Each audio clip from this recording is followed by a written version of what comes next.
Hello guys, good morning. Mo ni akong pinakauna nga kamutihan diri tulo ni ka variety akong kamuti karon. Pero abi ninyo mga ka-farm, makapag-uol kaayo kay ang ako ang kamuti gi-attack og ilaga. Mo ni siya sign nagi-attack. Pero daan na nino ang katay na ni ang ilang gi-attack na mga bangag. Ang violet ra ba na klaro kayo, violet nga variety. So watas gyud siya, makita man nato ang area. Pero okay ra unta ni kay mao man ni ang pinakauna na akong tanom na harvestan na nako ni siya. Pero ang pinakaguol gyud niya hitabo kay giatake ang ako ang gipreserbar para unta to nga na ako'y income pud ba, while gamay rag income ang basakan. So karon agi sa ta diri sa ako ang gitanom nga okra. So kini siya ato na lang ni siya para nga positibo ra gihapon resulta. Kini nay nagulangan guys, ing ani ra man gyud kadagko ang akong gina-harvest kini. Pero tungod kay training man ko 7 days ko wala diri mao ni ang resulta. Ato na ning kuhaan siya og similya, ato na puni similya para sa sunod. Gani ang kalabasa daghan nagulang, harbisono na siya. Ana na. Daghan na siya gulang. Ana. Na. Gulang kayo. Abi niyo kini nga kalabasa. Labo kaayo ni guys. Nabali na. Labo ni siya nga variety. So mo continue ta diri sa luyo. Mo ni akong giingon sa inyo nga makapag-uol kayong hitabo kay giwatas kada punuan. Pero actually kini nga agi karon atong subayo na nagdala na ko sudlanan sa ako kay ako na ning gisorbi ang ilang agi. Mura na lang kog ako'y nag-review sa ilang agi. Abi nimo mga kapar, mura tag ka na bitang as ako nagtanom, murag kita na lang puy ng hagdaw sa aktong agi. Ana, pero tanawa ang sitwasyon. Una akong ipakita sa inyo nga mao ni siya nahitabo. No. Mao ni siya nahitabo. Igo na lang ko nag-review sa agi na ang isa ka punuan. Isa ka punuan mao na lang gyud ibilin. Mura na lagpanit og kanang gamay. Oh na. Mura na unta ni siya ganang duha isa ka kilo. Na nagyoy isa ka kilo. Pero ang ako galing target ani isa ka buok isa ka kilo.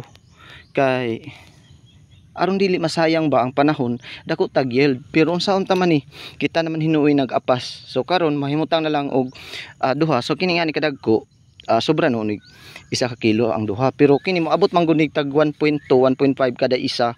Kini nga variety nga kamuti.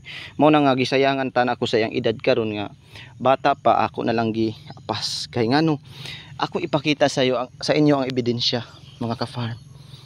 Na ako gibilin diri nga wa gyud na ako hilabti kay aron nako ikapakita sa inyo. Kini wala gyud na ako ni siya hilabti no. Na watas, giwatas gyud ana. Sa hinungdan ani ilaga. Diri sa unahan na ga-review na lang ko diri pero pira akong na agi diri sayang atong gihatag ani nga nutrients. Abi niyo guys, naghatag ko na wala pa nahilis gali ang abono. Naghatag ko anig abono ana. Basta kuan. Igo na lang ko nag-review. Basta mo ni ang atake. Na kinigi ako ra nang gitan-aw, wala na ako nigi kuhag unod pero diha mo ni mga bangag ana dito. Natay murag sa unahan tan-aw nato nga okay pa. Pero pag ato dayong pagtan-aw, susihon nato, grabe. Gihurot na jud siya og kanang bangag. Na mao ni kinabuhi sa farmer. Kinabuhi sa farmer nga ang uban gali mo undang na pagpangumak tungod kay wa na makasabot. Yung diri nindot pa siya tanawon pero watas na bangag na kayo. Tugalhab ng agi guys. Nindot tanawon pa lang nato sa unahan nindot kayo. Apan masakitan ra jud ta. Labi na kita naghagaw no para sa ako grabe na ako gigahin ani nagpiko ko.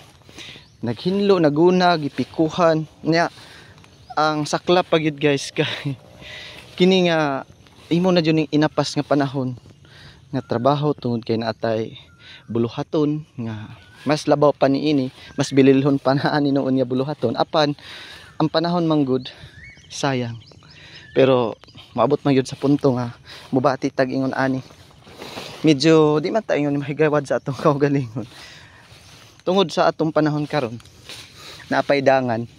Syempre mapiktuhan yun ang atong pananom. Pero maabot sa dili madugay, ang giingon sa 72 sa Salmo nga maabot ra ang panahon nga dagayang lugas nga musugwak ibabaw sa kabukiran. So ting positive na lang taani mga ka-farm. Ting positive taani nga sa di madugay matagamtaman ra nato ang kapitos. Ang di na mapitos, ang karon nga nato natagamtaman nga kapitos ato ra nang maabot ang kanang giingon niya gisaad sa Salmo nga karon nga panahon pitos patak ayo. Grabe pagdangan og sakit sa atong pananom pero sa dili madugay syempre sa dili madugay maabot na ang saad. Positibo lang ta kung dayon ta nga mubuhat sa kabubuton sa Dios, di ba? Kay kini kung nagyud ta wa naman ni pag-asa kung wala ta nakahibalo sa kamatuoran sa Biblia. Syempre ang uban gali mundang sa pagpanguma, ma-stress o wala na maabot sa ilang hunahuna nga mundang na gyud. Ang uban gali maghikog pa pero dili na di ay maayo nga himuon. Di ta mundang padayon lang ta nga maghimo sa kabubuton sa Dios, ang tanan igadugang ra niya. Ug dugang pa ang Mateo 6:33 kung unahon nato pag-una ang gingharian ang mga panalangin ni Jehova igadugang ra. Salamat kayo sa inyong pag-watch guys. Mga ka-farm. Sakit jud kayo. Sakitan ta pero wala tayong nga basulon. Tungod kay nahibalo naman tandaan nga niini nga sistema makasinati gyud ta og makasinati gyud ta grabe nga kuan sa dangan. Tungod kay ang nagmando nining kalibutan na si Satanas nga yawa. So positibo lang ta kanunay. So diri ang area na yung mga bangag mga ka-farm, posible pwede nato ni butangan diri pang control. Unya basin, mahimo tag pang control para makontrol sila ang ilaga nga naghatag og daot diri sa atong humayan. Humayan. Sa atong mga tanom di ay. Di lang sa humay bitaw. Number 1 nya pest jud ang ilaga sa humay.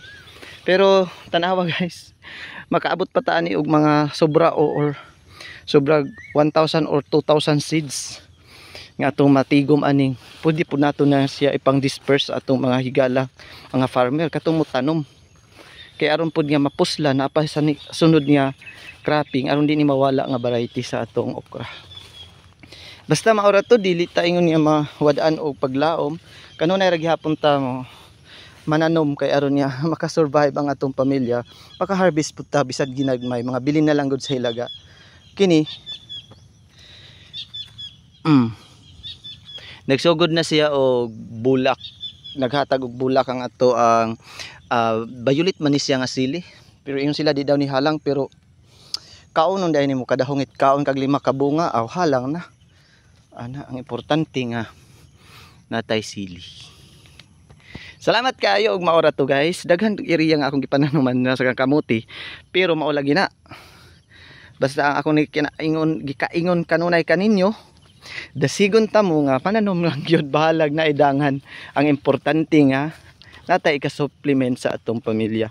O di ba? Di lang pud magtanom og usara ka commodity kay once nga example kung magkamuti ra tatanan, syempre walay ma-harvest do. Napud tay saging nga matuba tay daghang tubaw na nato mga gamay ra may 20 ani katubanon. Di lang sa pagpanikal. Pero diri natay harbisonon daghan na kaayo guys mga ka-farm. Daghan tag harbisonon ana atay daghang harbisonon. Ato lang ni siyang anam-anamon. Daghan kayo as in. Mo ni siya resulta nga ato bitawng gina breeding kani siya. Or atong gi kuan lang kanang manual lang nga pagpulinit kay kung magsalig ta sa mga insekto wala mang good. Magsalig ta sa insekto kanang medyo luya. Hinay ba ang insekto? Hinungdan man guna sa pagsigig spray ang mga moth, bees, nangamatay tungod sa grabe nga pag-spray. So si kini sa ako ang bahin diri guys, mga ka-farm. Wa jud ko diri nag-spray. Ang spray gikuha na lang nako ang liter nga spray na lang tani, pray. Pray na lang ta permi. Balik ta diri og maura to, dahang salamat. Isulod na nako ni kay hastang grabe.